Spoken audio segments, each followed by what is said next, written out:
সংবাদের এই পর্যায়ে জেনে নেব সপ্তাহের বাজার দর। রাজধানীর কারণ বাজারে আছেন সহকর্মী মাহবুবুল ইসলাম। মাহবুবুল, সপ্তাহের ব্যবধানে কোন কোন পণ্যের দাম বাড়লো, কোন কোন পণ্যের দাম কমলো জানাবেন আমাদের।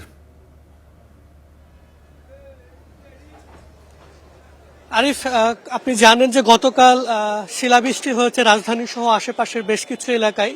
তার প্রভাব কিন্তু আমরা আজকে কাঁচা বাজারে এসে আসলে দেখেছি।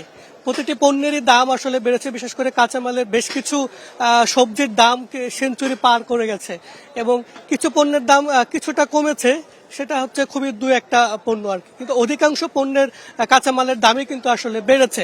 এবং আমরা যেটি দেখেছি সকাল থেকে কিন্তু ক্রেতাদের যে উপস্থিতি সেটি কিন্তু কারণ বাজারে অনেকটাই কম ছিল। বিক্রেতারা অলস সময় পার করছিলেন। বেলা বাড়ার সঙ্গে সঙ্গে কিছু ক্রেতা আসলে আসতে শুরু করেছেন এবং যেমনটি বলছিলেন যে আসলে কোন কোন পণ্যের দাম বাড়লো। আমরা দেখেছি আজকে প্রায় সজিনার দাম 160 থেকে 80 টাকা পর্যন্ত বিক্রি হতে দেখেছি। পটল 120 থেকে 140 টাকা কেজি বিক্রি হচ্ছে। ঢেঁড়স বিক্রি হচ্ছে 120 থেকে 140, লতি বিক্রি হচ্ছে 120 থেকে 140,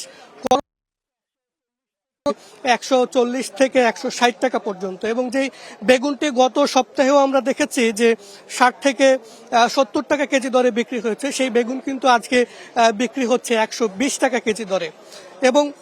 এবং যে বিষয়টা হচ্ছে লেবুর দাম, আমরা যেটি দেখেছি গতকালকেও কিন্তু লেবুর দাম অনেকটাই আসলে কম ছিল। আজকে সেই লেবু বিক্রি হচ্ছে 60 থেকে 120 টাকায়। এবং এই যে প্রতিটা পণ্যের দামই আসলে আমরা দেখেছি যে শীতকালীন যে এখন যে হচ্ছে মৌসুমি যে কিছু পণ্য রয়েছে সেটির দাম কিন্তু অনেক বেশি এবং কালকের যে বৃষ্টির প্রভাব সেটি কিন্তু অনেক বাজারে আসলে পড়েছে। তো এটি ছিল আমার কাছে সবশেষ খবর। ধন্যবাদ মাহবুল।